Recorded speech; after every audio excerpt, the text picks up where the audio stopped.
for this project, bringing $7 million or more in new tax revenue into the community every year, that's huge. That is huge.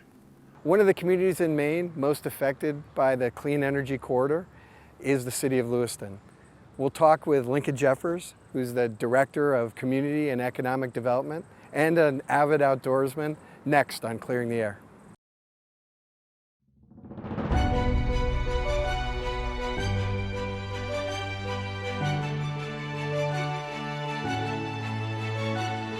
I'm Thorn Dickinson. I am excited about sharing with you authentic conversations from Mainers throughout the state about the value this project delivers.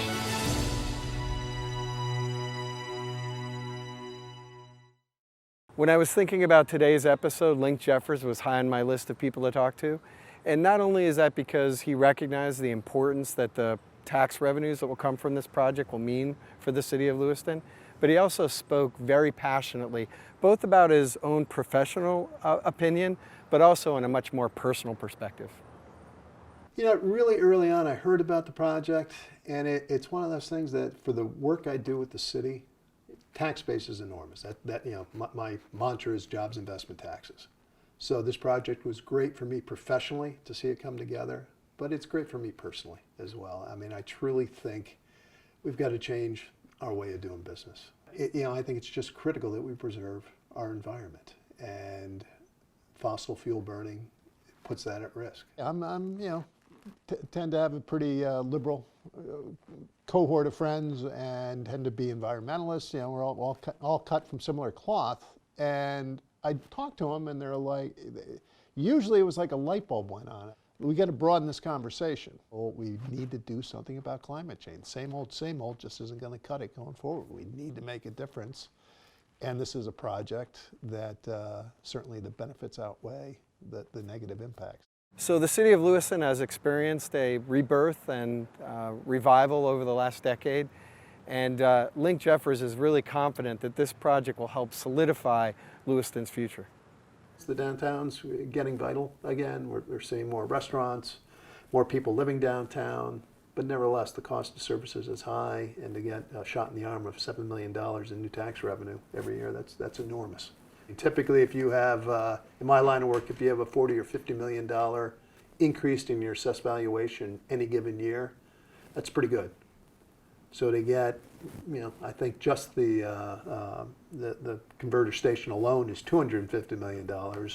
With all the other improvements coming to it, we're going to see about $350 million worth of new investment in Lewiston. Yeah, I think for Lewiston, the single largest thing is just the enormous expansion the tax base has said. It's 3 times what our last really big project, the Walmart Distribution Center. This is 3 times the size of that. Just having those revenues, it'll really allow us to free up some resources and be able to focus our dollars where they can best be used.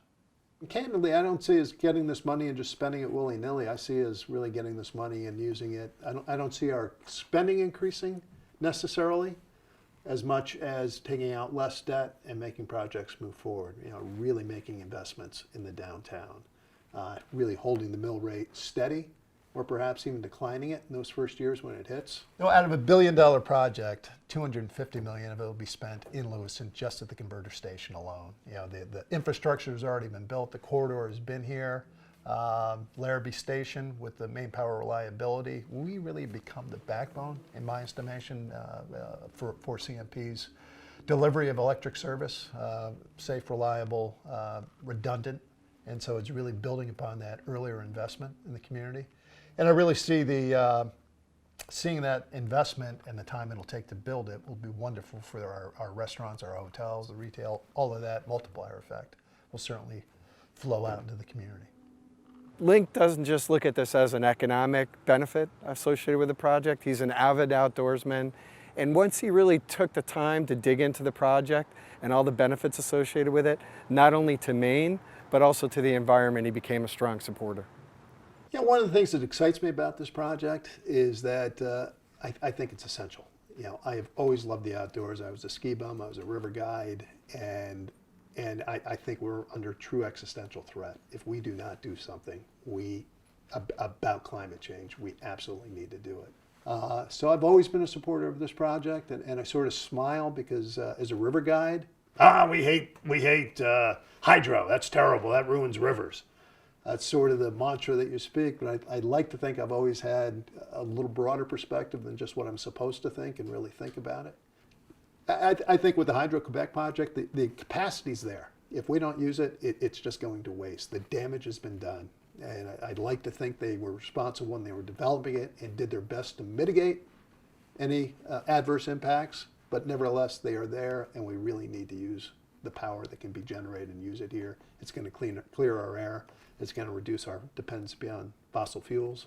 I think it's the right thing to do, and I've thought that from the get-go. I've never really had to struggle with this project. I really enjoyed my time with Linc, and at the end of our conversation, he really wanted to stress the importance of bringing clean, renewable hydropower to Maine and New England. I think what it really comes down to is we need to transition from a fossil fuel-based economy to one that's renewable. And the beauty of hydro is that the sun doesn't need to shine, the wind doesn't have to blow, it is there. It is the battery bank. So making that investment that allows us to capitalize upon the hydro facilities that are in Canada, they are begging to be used.